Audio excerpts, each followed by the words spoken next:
আমরা আগের দিন জৈব যৌগ শুরু করেছিলাম, জৈব রসায়ন আর কি, জৈব রসায়ন। তো আগের দিন পড়ানো হয়েছিল, আজকে দ্বিতীয় দিন। জৈব যৌগটা কি? সাধারণত উদ্ভিদ ও প্রাণীদেহ থেকে যে সমস্ত পদার্থ উৎপন্ন হয় বা উদ্ভিদ ও প্রাণীদেহ গঠন করার জন্য যে উপাদান, মৌল উপাদান, মানে যে উপাদানগুলো তার মধ্যে থাকে, সেটাই হচ্ছে জৈব যৌগ। উদ্ভিদ ও প্রাণীদেহ থেকে মূলত যে পদার্থগুলো উৎপন্ন হয়, কীরকম উৎপন্ন হয়? উদ্ভিদ ও প্রাণীদেহ থেকে, উদ্ভিদ থেকে যেমন গ্লুকোজ উৎপন্ন হয়, সালোক সংশ্লেষ করে তৈরি করে। আবার রেচন পদার্থ তৈরি হওয়ার সময় ইউরিয়া, ইউরিক অ্যাসিড এগুলো তৈরি হয়। তারপর বিভিন্ন, যেমন ওই যে তোমার ল্যাকটিক অ্যাসিড, ইথাইল অ্যালকোহল, মদ তৈরি, যে মদ মদ যে তৈরি হচ্ছে তোমার যে সন্ধান প্রক্রিয়ায়, ইথাইল অ্যালকোহল, এগুলো সব জৈব যৌগ। চিনি আখের রস থেকে তৈরি হচ্ছে, সব জৈব যৌগ। এই যে জৈব যৌগ, তার মধ্যে আমি কয়েকটা জৈব যৌগ, তোমার নাম এখানে বললাম ইথেন। ইথেন এর সংকেতটা হচ্ছে সংকেত C2H6, সংকেত C2। আর এদিকে গঠনমূলক সংকেত করছি, গঠনমূলক সংকেত। যদি এই C2H6 এর গঠনমূলক সংকেত দেখি, এরকম হবে C, অর্থাৎ এর প্রত্যেকটার মাথায় একটা করে H দিয়ে দেবো, এরকমই হয়। যদি ইথেন, তোমার প্রোপেন, প্রোপেন দেখি C3H8, এর গঠনমূলক সংকেত এরকম তিনটা C পরপর থাকবে, আর তার মাথায় প্রত্যেকটা মাথায় একটা করে H দিয়ে দেবো। যদি আমরা বেনজিন দেখি, বেনজিন C6H6, বেনজিনের গঠনটা এরকম হয়, তোমার C, এখানে C, মানে ষড়ভুজের মতো করে আসবে, এখানে C। তারপরে এখানে দুটো ড্যাশ দেবো, একটা করছে দুটো ড্যাশ, একটা করছে আবার দুটো ড্যাশ, আর প্রত্যেকের মাথায় একটা করে H দিয়ে দেবো।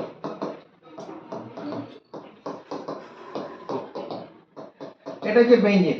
একটা জিনিস দেখো, এই যে এখানে যদি হাইড্রোজেন গুলোকে বাদ দেই, এখানে হাইড্রোজেন গুলোকে বাদ দিলে পরে যেটা দাঁড়াবে C ড্যাশ, এরকম আছে। এখানে হাইড্রোজেন গুলোকে বাদ দিলে এরকম আছে। এখানে হাইড্রোজেন গুলো বাদ দিলে পরে বুঝতে পারছি কি হবে। এই যে কার্বন পরমাণুগুলো একটার সঙ্গে আরেকটা কি করে, এই ড্যাশ দিয়ে যুক্ত। ড্যাশ মানে এখানে সমযোজী বন্ধন দ্বারা যুক্ত আছে। এই একটা ড্যাশ মানে, এই যে একটা ড্যাশ আছে মানে এক জোড়া ইলেকট্রনের জোড়। জৈব যৌগের ক্ষেত্রে কার্বন পরমাণুগুলো কি করে, সমযোজী বন্ধন দ্বারা পরস্পর যুক্ত থাকে। জৈব যৌগের ক্ষেত্রে কার্বন পরমাণুগুলো, জৈব যৌগের ক্ষেত্রে কার্বন পরমাণুগুলো সমযোজী বন্ধন দ্বারা যুক্ত থাকে।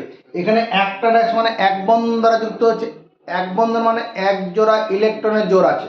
এখানে আবার দুটো ড্যাশ আছে, মানে এখানে এটা দ্বিবন্ধন, এখানে দুই জোড়া ইলেকট্রন আছে দ্বারা যুক্ত থাকতে হবে।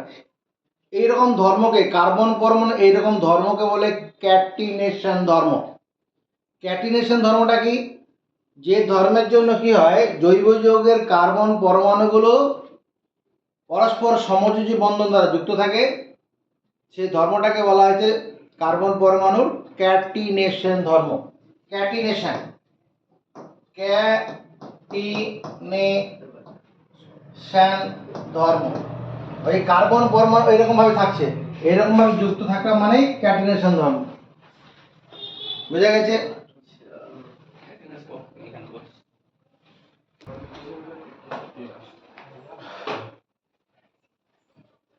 জৈব যৌগ কাকে বলা হয়? জৈব যৌগ এর সংজ্ঞাটা আমরা আগের দিন বলেছিলাম, আবার বলছি। কার্বনের অক্সাইড, কার্বনের অক্সাইড। কার্বনের অক্সাইড বলতে তোমার কার কথা মনে পড়বে? কার্বনের অক্সাইড বলতে কার্বন মনোক্সাইড, কার্বন ডাই অক্সাইডের কথা মনে পড়বে। কার্বনের অক্সাইড বলতে কার্বন ডাই অক্সাইড আর কার্বন মনোক্সাইড আর কার্বন ডাই অক্সাইড, তাই না? কার্বনের অক্সাইড। ধাতব ধাতব কার্বনেট। ধাতব কার্বনেট। ধাতব কার্বনেট মানে ধরো এরকম আমি লিখলাম CaCO3, এটা calcium carbonate. Na2CO3 sodium carbonate. MgCO3 magnesium carbonate. এগুলো হলো ধাতব কার্বনেট। ও ধাতব বাইকার্বনেট। ধাতব বাইকার্বনেট। ধাতব বাইকার্বনেট বলতে NaHCO3। H একটা যদি H থাকে ওটা বাইকার্বনেট বলে। ধাতব সোডিয়াম বাইকার্বনেট।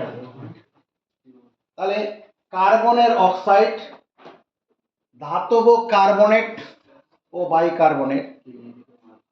ধাতব সায়ানাইড। ধাতব সায়ানাইড।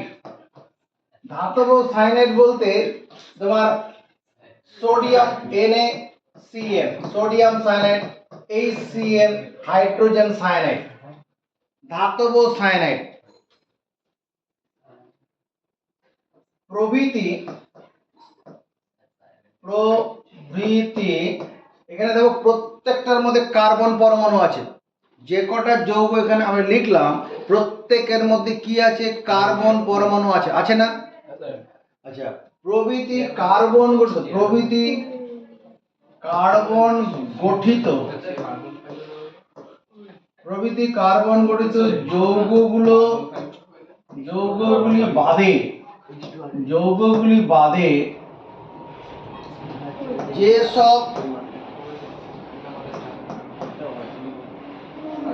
যেসব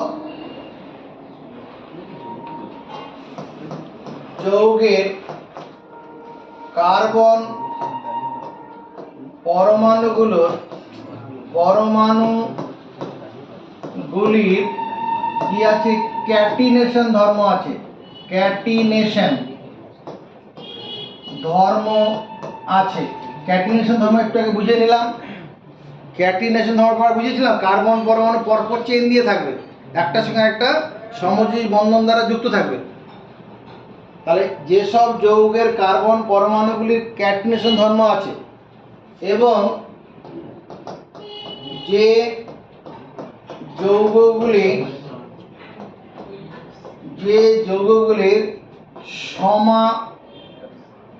সমাবয়বতা বৈশিষ্ট্য দেখা যায়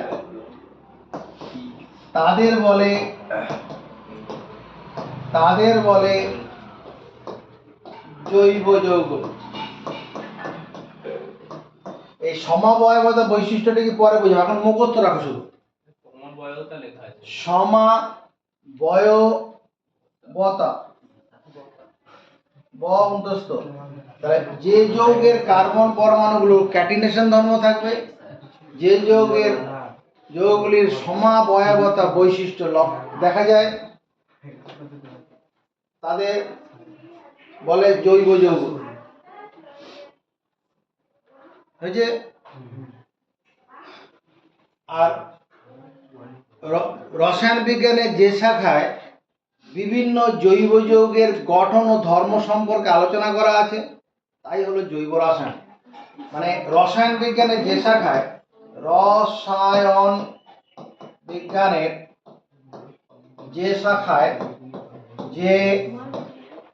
শাখায় কি আছে? বিভিন্ন জৈব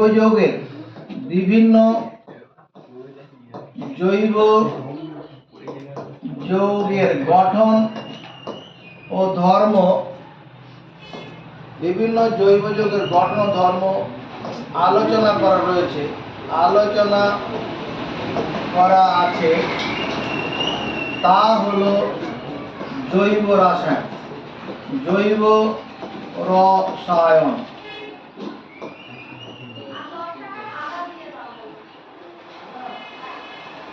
বিজ্ঞানের যে শাখায় মানে বিভিন্ন রসায়ন বিজ্ঞানের যে শাখায় বিভিন্ন জৈব যৌগের গঠন ধর্ম আলোচনা করা আছে জৈব রসায়ন। এখানে জৈব যৌগগুলো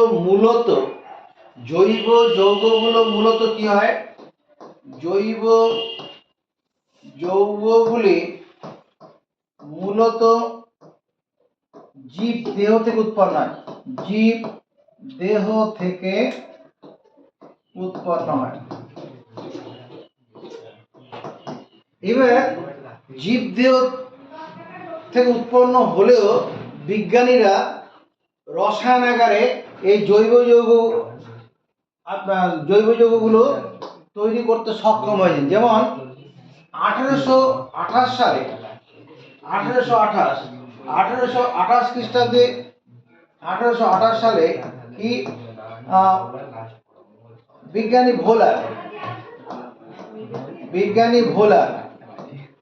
ভোলার অ্যামোনিয়াম সায়ানাইড নামক অজৈব যৌগ উত্তপ্ত করে অ্যামোনিয়াম সায়ানাইড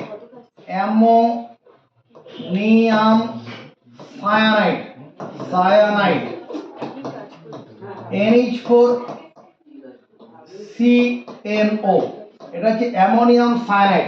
এটা একটা অজৈব অ্যামোনিয়াম সায়ানাইড নামক অজৈব যৌগকে উত্তপ্ত করে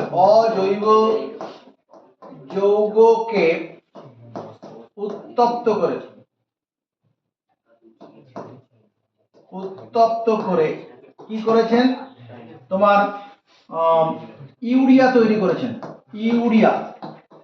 ইউরিয়া মানে ইউরিয়া হচ্ছে CONH2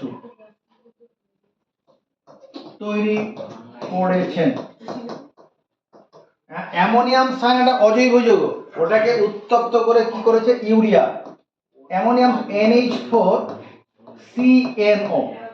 এটাকে তাপ দিলে তাপে ভেঙে গিয়ে কি হয়, CO, এদিকে দেখ এখানে C আর O পাশাপাশি চলে এলো, এখানে N দুটো আছে, NH2 এটা তৈরি করে। এটা হচ্ছে ইউরিয়া, যেটা আমাদের মূত্রের জীবদের তোমার কি রেচন পদার্থ হিসাবে রয়েছে। এটা তোমার অজৈব পদার্থ থেকে তৈরি করেছে কে, 1828 সালে বিজ্ঞানী ভোলার। তারপরে 1844 সালে বিজ্ঞানী বার্থেলো 1844 বিজ্ঞানী বার্থেলো কি করেছেন, কার্বন, হাইড্রোজেন এবং অক্সিজেনের সাহায্যে CH3COOH তার মানে অ্যাসিটিক অ্যাসিড তৈরি করেছেন। অ্যাসিটিক অ্যাসিড এটা জৈব যৌগ, এটা জীবদেহ থেকে উৎপন্ন হয়, এমনি হয় না, কিন্তু রসায়নাগারে তৈরি করতে সক্ষম হয়েছেন। অ্যাসিটিক অ্যাসিড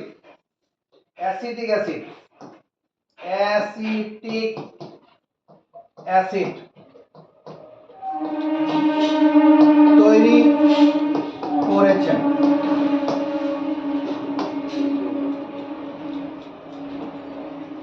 1865 সালে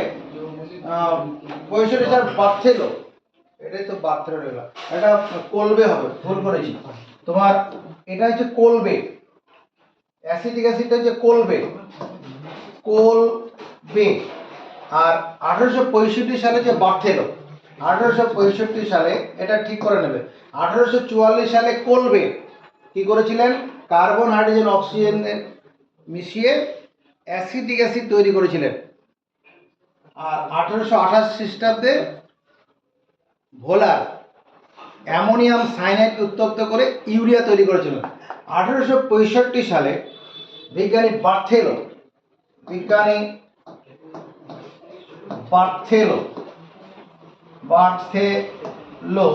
কি করেছিলেন, কার্বন ও হাইড্রোজেনের সাহায্যে, কার্বন এবং হাইড্রোজেনের সাহায্যে মিথেন তৈরি করেন। মিথেন, মিথেন মানে CH4, মিথেন তৈরি করেন।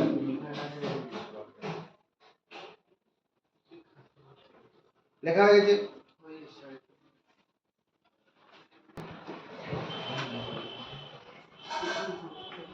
একটা জিনিস দেখো, এটা আমি লিখলাম CH4, এটার নাম হলো মিথেন। এটা C2H6, এটার নাম ইথেন হলো। এটা মিথেন, এটা ইথেন, মুখস্থ রাখো। এবার একটা জিনিস দেখো, এই যে মিথেন আছে, যদি এখানে একটা হাইড্রোজেন কমিয়ে দিয়ে এখানে একটা OH দিয়ে দেওয়া যায়, এটা হচ্ছে মিথাইল অ্যালকোহল। এটার নাম methyl, methyl alcohol, alcohol, kohl, বা এটার নাম methanol, methanol, methanol, methyl alcohol বা মিথানল। আবার এখান থেকে যে একটা হাইড্রোজেন কমিয়ে দেওয়া যায়, C2H5OH করা যায়, এটার নাম ethyl alcohol, ethyl alcohol, alcohol, বা এর আরেকটা নাম হচ্ছে ইথানল, ইথানল।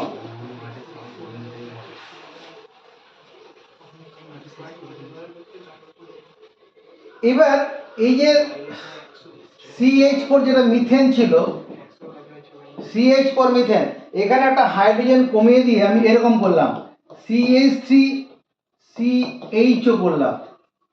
এটা মিথা CH3CHO যখন করব, এটার নাম হয়ে যাবে তোমার কি, ইথাইল অ্যালডিহাইড,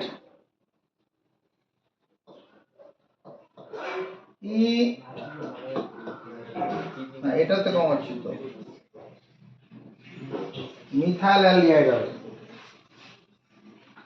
কথা বলিস না। এটা নাম হচ্ছে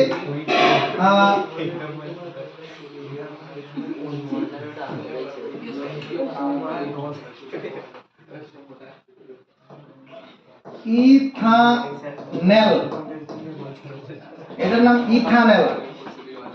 আবার CH3COOH, এটার তখন নাম হয়ে যাবে কি, অ্যাসিটিক অ্যাসিড, অ্যাসিটিক অ্যাসিড।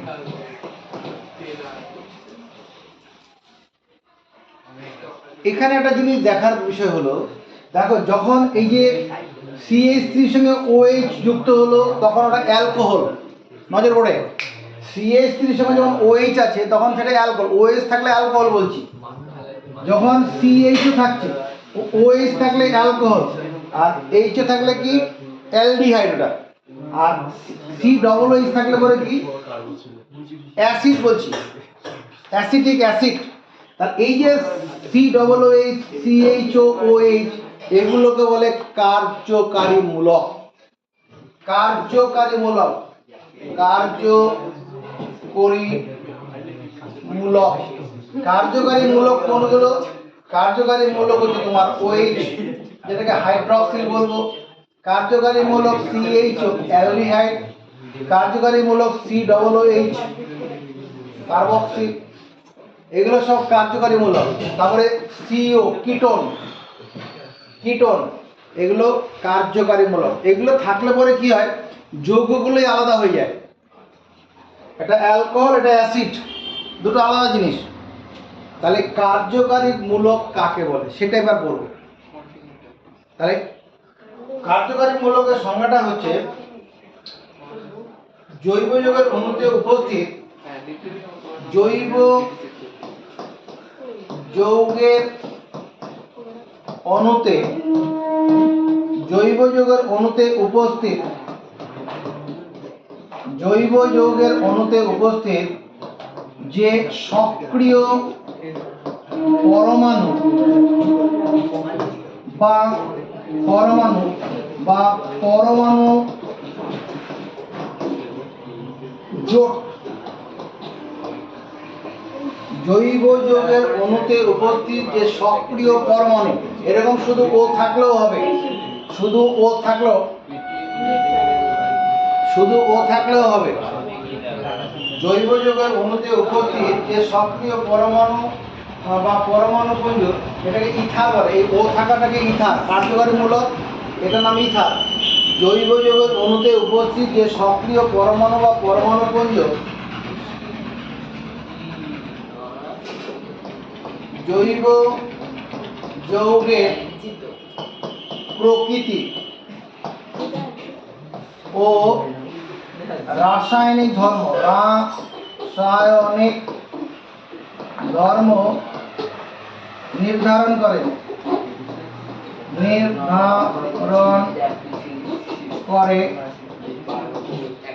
তাকে বলে কার্যকারীমূলক।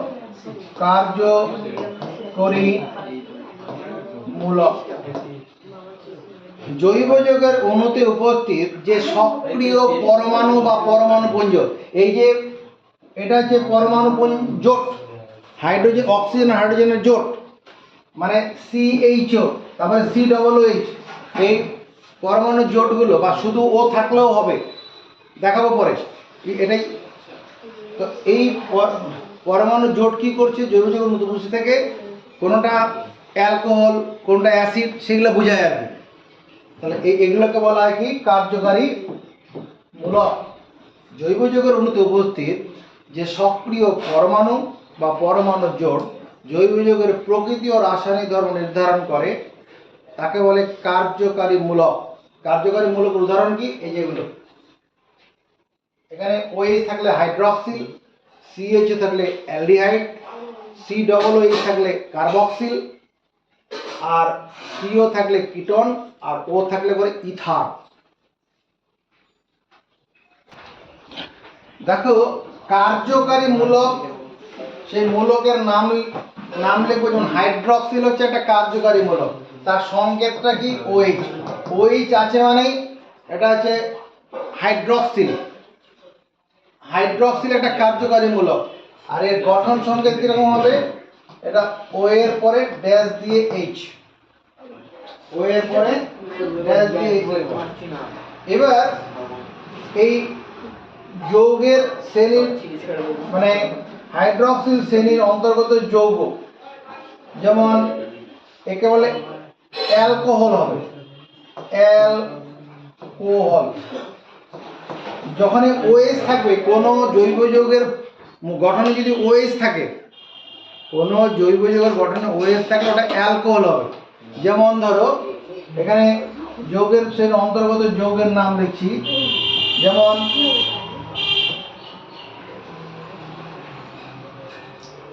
CH3OH, এটার নাম হচ্ছে মিথাইল অ্যালকোহল। Methyl alcohol. এই মিথাইল অ্যালকোহলটাকে তোমাকে আজকে আবার পড়ানো হবে মিথানল বলে।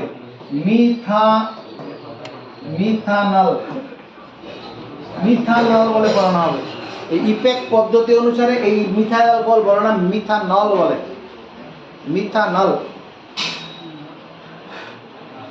C2H5OH, এটা হচ্ছে ইথাইল অ্যালকোহল। এটাকে আমরা পড়ব ইথানল বলে, ইথানল।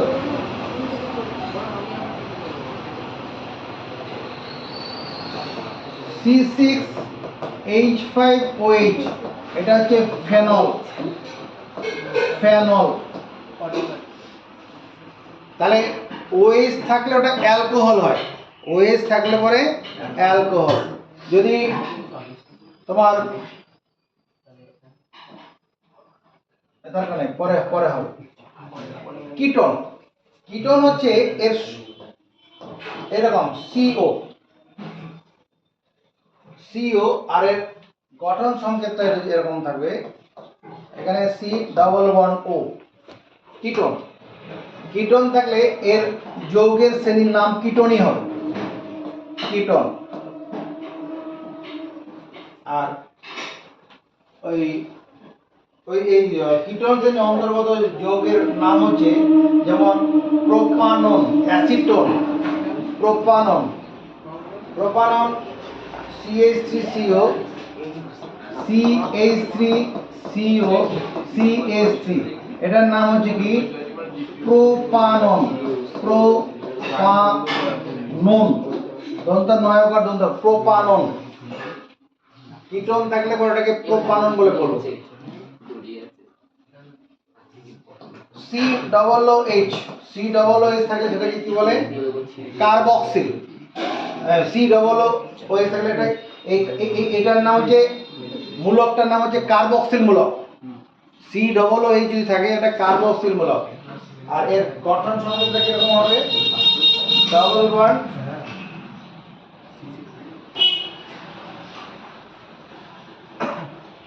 সি, এখানে ডবল বন্ড দিয়ে ও দেবো আর এখানে একটা এইচ দেবো, এরকম থাকবে। মানে সি এদিকে ডবল বন্ড ও, এখানে সিঙ্গেল ড্যাশ দিয়ে এইচ। এটা হচ্ছে কি কার্বক্সিল। মানে COOH থাকলে ওটা কার্বক্সিল যৌগের শ্রেণীর নাম হচ্ছে কার্বো অক্সালিক অ্যাসিড, কার্বো অক্সালিক অ্যাসিড। এই যৌগের শ্রেণীর অন্তর্গত যৌগের নাম কি কার্বো অক্সালিক অ্যাসিড, কার্বো অক্সালিক অ্যাসিড। এই কার্বো অক্সালিক অ্যাসিড শ্রেণীর যৌগ তোমার যেমন অ্যাসিটিক অ্যাসিড CH3COOH, এর নাম হচ্ছে acetic acid, acetic acid, acetic acid.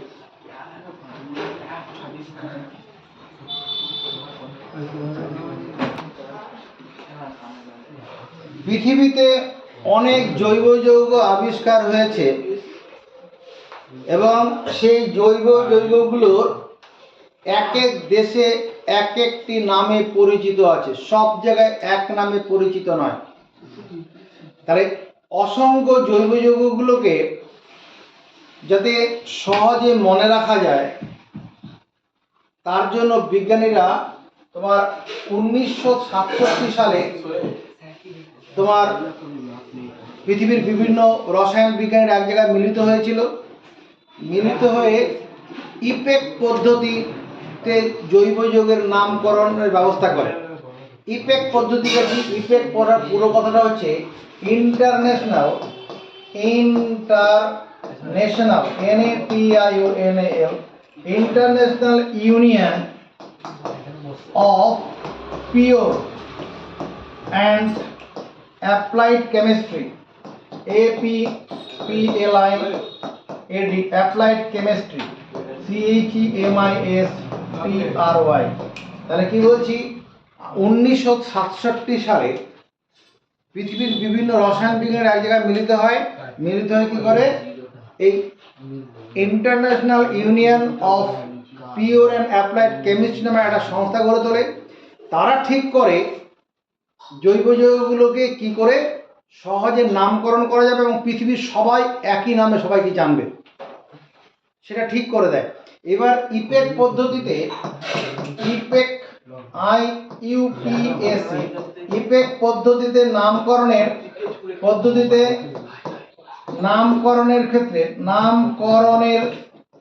ক্ষেত্রে তিনটি বিষয়ের উপর জোর দেওয়া হয়। নামকরণের তিনটি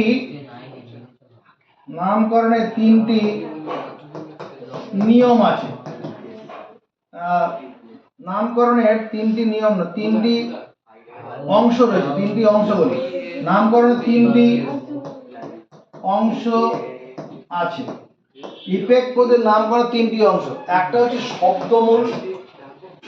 শব্দমূল, 2 নম্বর হচ্ছে তোমার কি উপসর্গ, শব্দমূল বা 2 নম্বর হচ্ছে প্রত্যয়।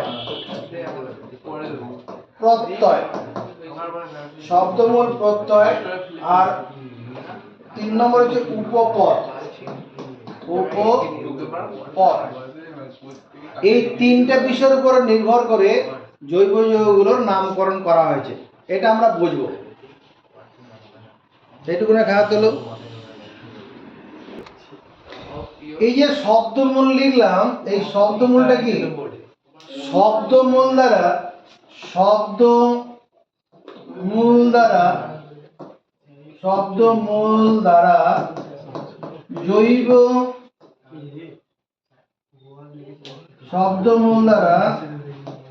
জৈব যৌগের অণুতে কয়টি কার্বন পরমাণু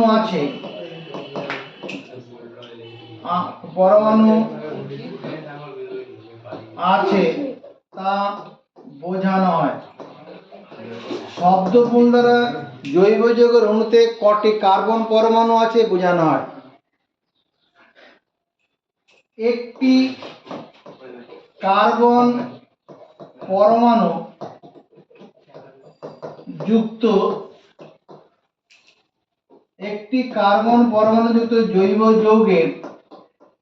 জৈব যৌগের শব্দমূল হবে মিথ। একটি কার্বন পরমাণুযুক্ত জৈব যৌগের শব্দমূল মিথ। একটি কার্বন পরমাণুযুক্ত জৈব যৌগের শব্দমূল মিথ। যদি দুটি কার্বন পরমাণু থাকে, দুটি কার্বন পরমাণুযুক্ত জৈব যৌগের শব্দমূল হবে ইথ। তিনটি কার্বন পরমাণুযুক্ত জৈব যৌগের শব্দমূল হবে প্রোপ। চারটি কার্বন পরমাণুযুক্ত জৈব যৌগের শব্দমূল হবে বিউট।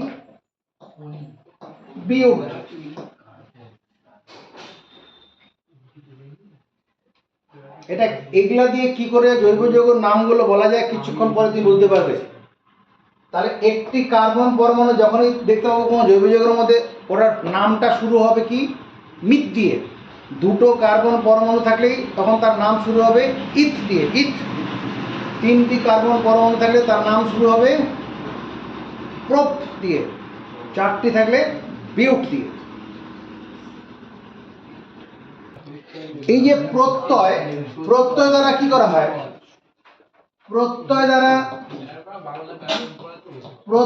দ্বারা তোমার জৈব যৌগটি সম্পৃক্ত না অসম্পৃক্ত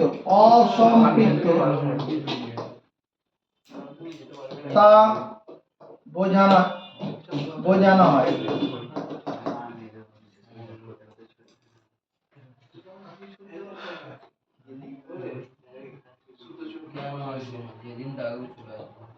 সম্পৃক্ত জৈব যৌগের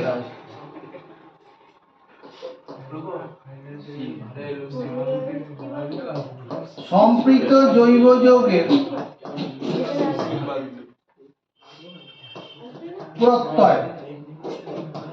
সম্পৃক্ত জৈব যৌগের প্রত্যয় কি হবে? এন হবে। এন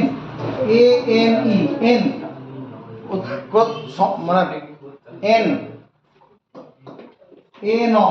এন সম্পৃক্ত জৈব যৌগের প্রত্যয় এন হবে। দ্বিবন্ধনযুক্ত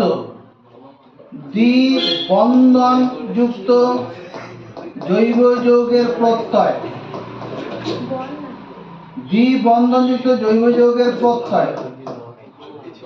তোমার ইন হবে। দ্বিবন্ধনযুক্ত জৈব যৌগের প্রত্যয় ইন। আর যদি ত্রিবন্ধন থাকে, ত্রিবন্ধনযুক্ত জৈব যৌগের প্রত্যয় হবে আইন। আইন। ত্রিবন্ধনযুক্ত জৈব যৌগের প্রত্যয় আইন। এবার দেখো ইপেক পদ্ধতিতে ইপেক পদ্ধতিতে কি করে নামকরণ করা হয়? IUPAC ইপেক পদ্ধতিতে নামকরণ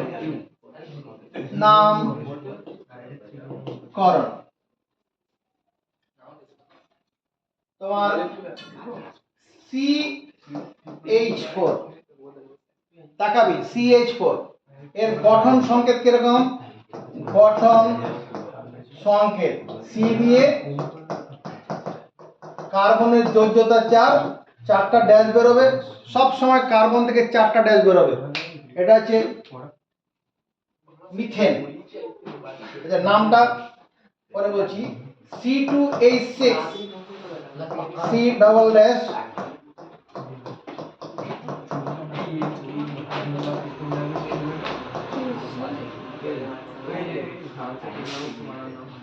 IUPAC নাম আর প্রচলিত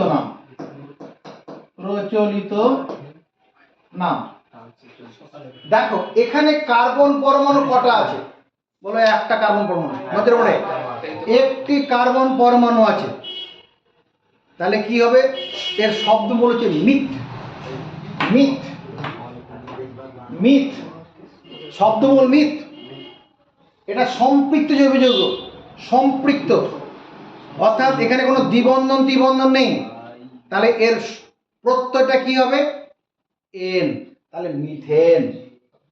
তাহলে মিথেন মানে meth plus ane, meth plus ane, methane.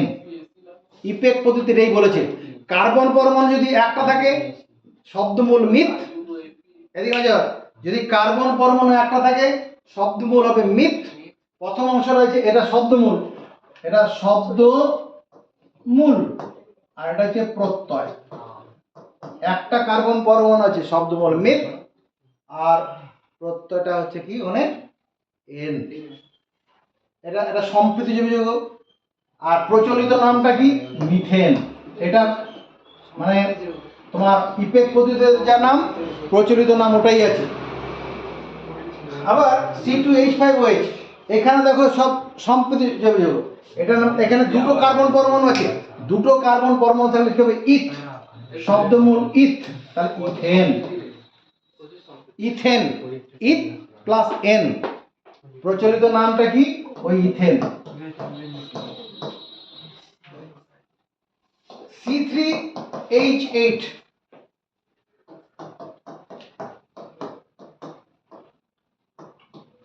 প্রত্যেকের একটা করে হাইড্রোজেন দিয়ে দাও।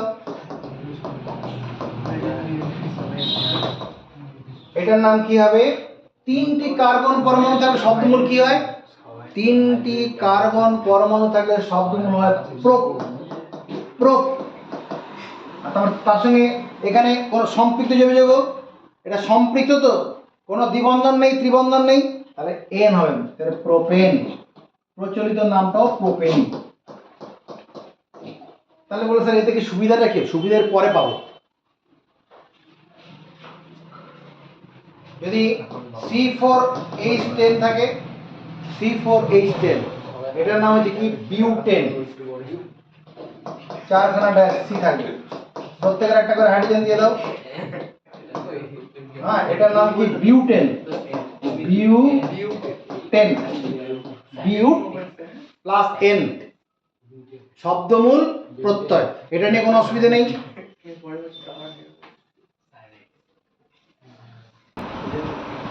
যেমন ধরো C2H4 আছে, এর গঠনটা কেমন?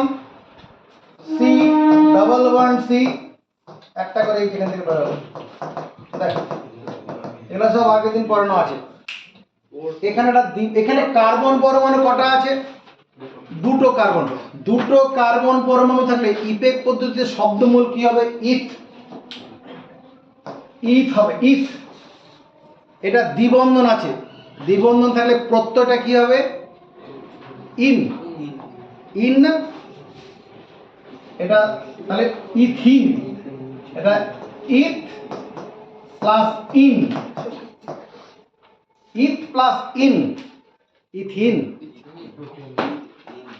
প্রচলিত নামটা কি? ইথিলিন। এর প্রচলিত নাম ইথিলিন। ইথিলিন, কিন্তু ইপেক পদ্ধতির নাম হচ্ছে কি ইথিন। দুটো কার্বন আছে সেজন্য ইথ, আর দ্বিবন্ধন থাকার জন্য কি হয়ে গেছে। যদি এটা এরকম থাকতো C3H6 থাকতো, C3H6, এটা তাহলে কত হবে C এখানে H, এখানে H,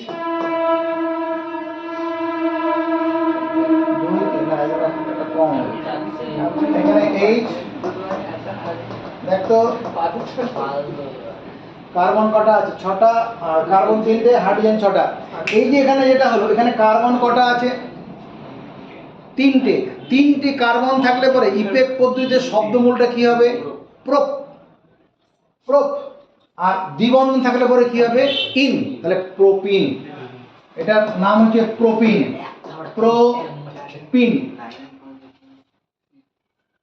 কিন্তু প্রচলিত নামটা কি প্রোপিলিন। মানে আগে নাম ছিল কি 1967 সালের আগে পর্যন্ত, 1967 সালের আগে এটাকে বলা হতো কি প্রোপিলিন।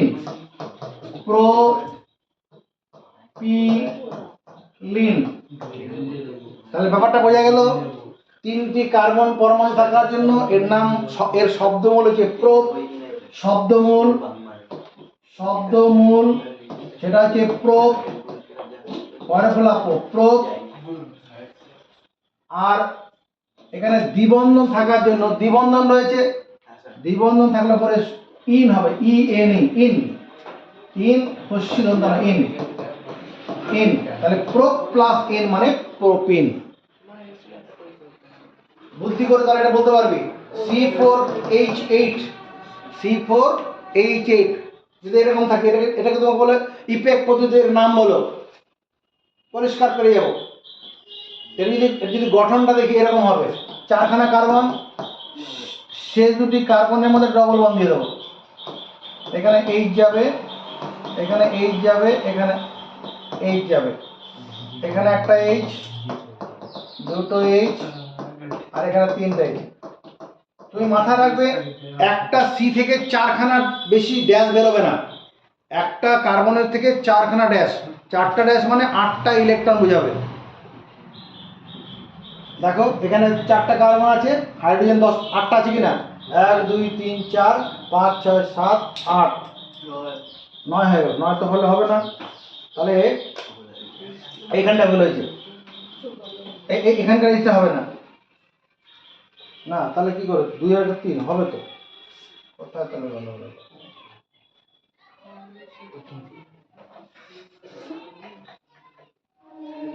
এখানে তো H হবে, এখানে 4টে আছে, 2 3 4, 4টে, 1 2 3 4 5 6 7 8 9 হবে না।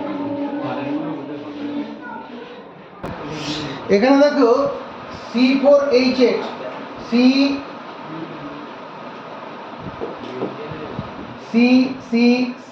এখানে C, এই দুটো C এর মধ্যে ডবল বন্ড আছে, বাকি সব সিঙ্গেল বন্ড আছে। আর একটা C থেকে 4খানা ডাইস বের হবে, এই যে দুটো আছে, 3টে 4টে, আর প্রত্যেকটার মধ্যে একটা করে হাইড্রোজেন। এখানে দুটো ছিল, 3, এবার দেখো মিলে গেছে।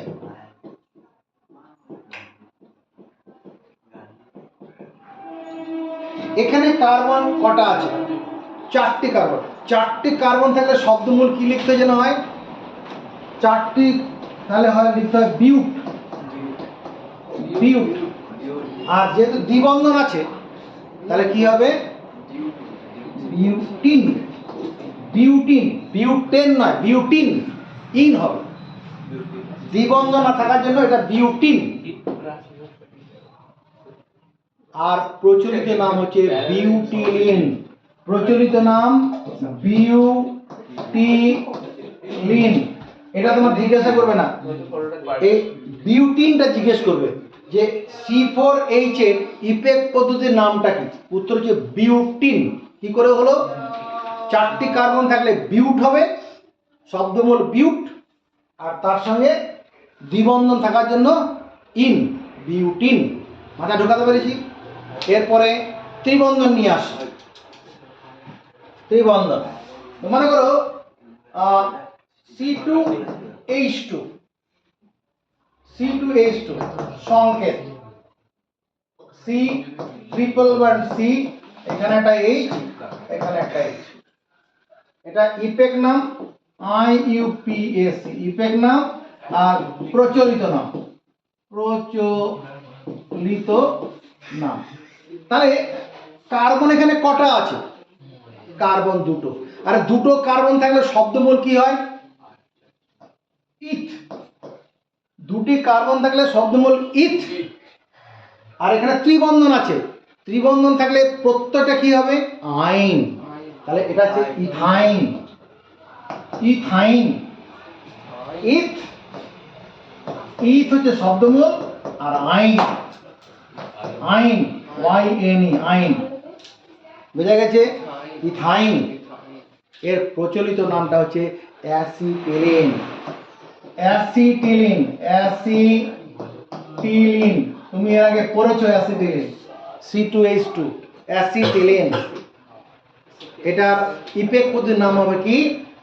ইথাইন। C2H4, না C3H4, C3 6, ঠিক আছে। C3H4 এটা কি হবে? C C triple bond C, এখানে একটা H, এখানে কিছু নেই।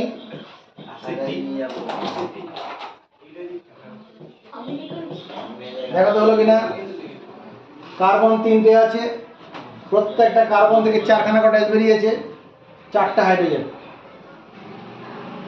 এটার নাম কি বলবো? ইপেক পদ্ধতিতে কার্বন পরমাণু কটা আছে? তিনটে। তাহলে কি লিখবো? প্রোপ, প্রোপ, তাহলে তিন ত্রিবন্ধন থাকার জন্য আইন, প্রোপাইন, প্রোপাইন। প্রচলিত নাম প্রোপিলিন, প্রচলিত নামটা কি? Propylene, propylene.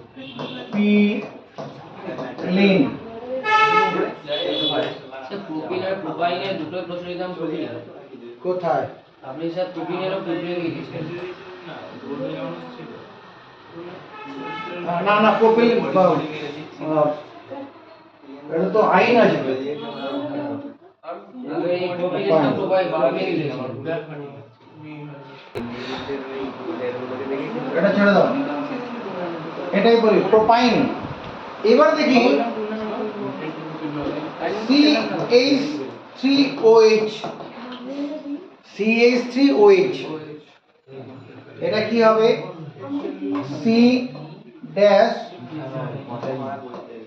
এখানে H, এখানে H, এখানে H, এখানে OH। এখানে কার্বন কটা আছে? একটা কার্বন আছে। তাহলে এর শব্দমূল হচ্ছে মিথ। অ্যালকোহল আছে, অ্যালকোহল থাকলে পরে ওটাকে লিখতে হবে কি? তোমার নল। তাহলে এখানে নল যোগ হবে, মিথানল, মিথানল, মিথানল। মানে অল যোগ করতে হবে, অল। এখানে মিথ, মিথ তার সঙ্গে অল যোগ হবে, অল। মিথানল, মিথানল, অনল, অনল করতে হবে, অনল, মিথানল। মিথ প্লাস অনল, মিথানল। আর এটারই তোমার প্রচলিত নাম হলো মিথাইল অ্যালকোহল। প্রচলিত নামটা কি? Methyl alcohol, methyl alcohol, alcohol, methyl alcohol. C2H5OH, দুটো C, এখানে OH,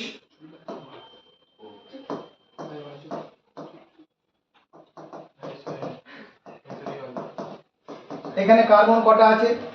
দুটো। তা দুটো থাকলে কি হবে? ইথল, ইথানল, ইথানল, ইথ প্লাস অনল, ইথ প্লাস অনল, ইথানল। আরে খাতা চলো লেখাগুলো আগে।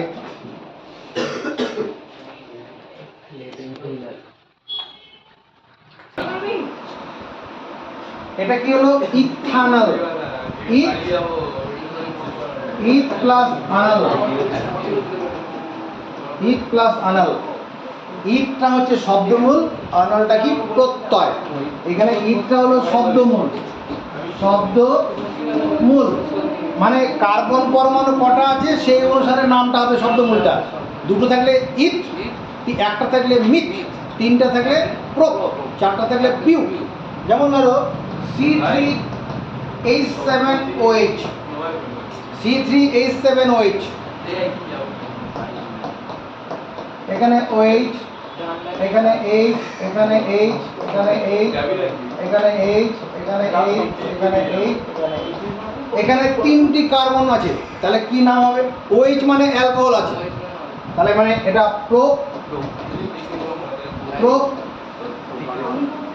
প্রোপানল, প্রোপানল, যেটা প্রোপাইল অ্যালকোহল। প্রচলিত নাম হল প্রোপাইল অ্যালকোহল, প্রচলিত নাম প্রোপাইল অ্যালকোহল, প্রোপাইল অ্যালকোহল। বোঝা গেছে?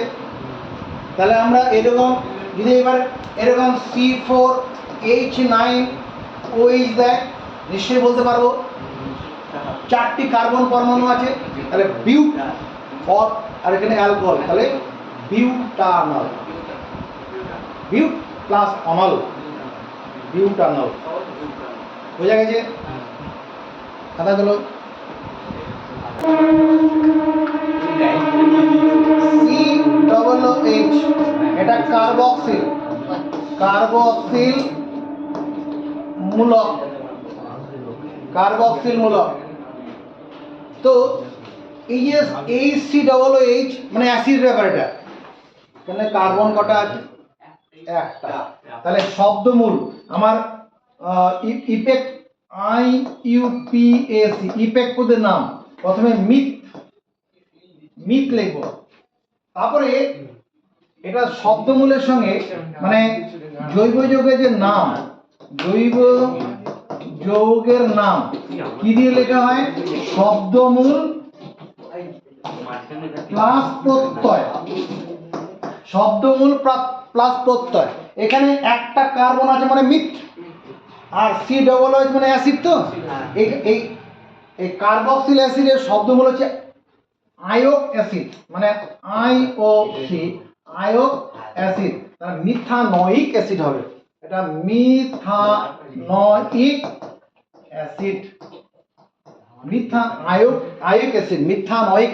এখানে IOC, এটা হচ্ছে প্রত্যয় হবে, হ্যাঁ, OIC, OIC, OIC হবে, OIC, ওইক acid, oic acid.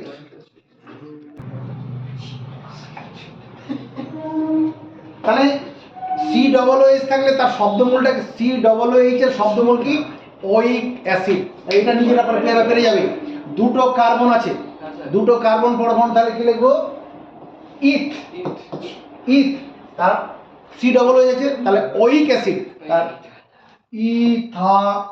Ethanoic acid, ethanoic acid, ethanoic. এখানে এটা 3 হবে, এটা 3 হবে, এখানে 3 হবে। এটা তাহলে কি হবে? Propanoic acid, propanoic, propanoic acid, propanoic acid. Oic acid শব্দমূল হচ্ছে ওইক অ্যাসিড, ওইক। এখানে OIC, ওইক অ্যাসিড, শব্দমূল হচ্ছে ওইক অ্যাসিড। এরকম যদি কোনো জৈব যৌগ তোমার পরীক্ষা দিয়ে দেয়, আর অসুবিধা হবে? প্রথমে কার্বন পরমাণু কটা দেখে নেব, এবং সেই কার্বন পরমাণুর সংখ্যা দেখে ওটা মিথ হবে না, ইথ হবে না, প্রোপটা ঠিক হয়ে যাবে। যদি এক বন্ধন থাকে, দ্বিবন্ধন, সেটা তুমি বুঝবে কি করে? এক বন্ধন, দ্বিবন্ধন, ত্রিবন্ধন থাকার ঘটনা বোঝা যায়, কিভাবে বোঝা যায়? আমরা আগের দিনে যে ভিডিওটা করেছিলাম সেটা একটু দেখতে হবে। যেমন অ্যালকেন, অ্যালকিন, অ্যালকাইন, এগুলো একটু দেখতে হবে। অ্যালকিন, অ্যালকাইন, অ্যালকেন, অ্যালকিন, অ্যালকাইন, একটু দেখে নেবে আগের দিন, তাহলে সেখান থেকে বয়ে যাবে দ্বিবন্ধন দ্বিবন্ধন দ্বিবন্ধন। উপরে কটা ইয়ে আছে মানে সেকেন্ডটা দুটো কার্বন আছে তো? একটা কার্বন, এইটা এই দ্বিতীয়টা দুটো কার্বন, হ্যাঁ এখানে একটা এখানে একটা, আর এই যে নিচেরটা কটা? চারটে কার্বন। তিনটে কার্বন হবে। স্যার ওইটা তো ও না, এখানে ভুল বললাম আমি। চারটে, এটা এটা ঠিকই ছিল, ঠিকই ছিল, এটা দুই ঠিকই ছিল, কারণ পরে একটা কার্বন আছে তো। এটা দুই, হ্যাঁ ঠিকই আছে। এখানে তিনটে কার্বন হলো, দুটো আর একটা তিনটে, তিনটে থাকলে প্রোপ, চারটে থাকলে তো বিউট হয়ে যাবে, চারটে থাকলে বিউট হয়ে যাবে। আচ্ছা, এইটুকুন পড়ার পরে আমরা জৈব সংযোগ আরেকটু সহজ জিনিস পড়ে নেই, সেটা হচ্ছে জৈব যৌগের সঙ্গে অজৈব যৌগের পার্থক্য। জৈব যৌগ আর অজৈব যৌগ, অজৈব যৌগ এদের পার্থক্যটা কোথায়? জৈব যৌগ মানে কার্বন পরমাণু থাকবে, জৈব যৌগ মানে কার্বন পরমাণু, যে কোনো জৈব যৌগতে কার্বন পরমাণু আছে। অজৈব যৌগতে কার্বন পরমাণু থাকতে পারে, নাও থাকতে পারে। জৈব যৌগগুলোর গলনাঙ্ক স্ফুটনাঙ্ক কম, অজৈব যৌগগুলোর গলনাঙ্ক স্ফুটনাঙ্ক বেশি। জৈব যৌগগুলো, জৈব যৌগের সঙ্গে অজৈব যৌগের পার্থক্য, জৈব যৌগ মানে কার্বন পরমাণু থাকবেই, বই খুললে এটা পাবো আমরা। আর অজৈব যৌগতে কার্বন পরমাণু থাকতে পারে, নাও থাকতে পারে। জৈব যৌগের ক্ষেত্রে এর গলনাঙ্ক স্ফুটনাঙ্ক কম, অজৈব যৌগের গলনাঙ্ক স্ফুটনাঙ্ক বেশি। জৈব যৌগের মধ্যে, জৈব যৌগগুলো জৈব দ্রাবকের দ্রাব্য। জৈব দ্রাবক কোনটা? জৈব দ্রাবক বলতে তোমার জৈব দ্রাবক, তোমার ইথার, তোমার ওই অ্যালকোহল, এগুলো হচ্ছে জৈব দ্রাবক। হ্যাঁ, স্পিরিট, জৈব দ্রাবক, ওগুলোতে জৈব যৌগগুলো দ্রাব্য, জলে অদ্রাব্য। সাধারণত জৈব যৌগগুলো জলে দ্রবীভূত হয় না। অজৈব যৌগগুলো জৈব দ্রাবকে অদ্রাব্য, জলে দ্রাব্য। লবণ, লবণ যদি তেলের মধ্যে পড়ে যায়, লবণ তেলে গলবে না, জলে পড়লে জলে গুলে যাবে, জলে দ্রাব্য হবে। জৈব যৌগগুলো, জৈব যৌগের যে পরমাণুগুলো আছে সমযোজী বন্ধনে আবদ্ধ, জৈব যৌগের পরমাণুগুলো সমযোজী বন্ধনে আবদ্ধ। আর অজৈব যৌগের পরমাণুগুলো কি? তড়িৎযোজী বন্ধনে আবদ্ধ। করে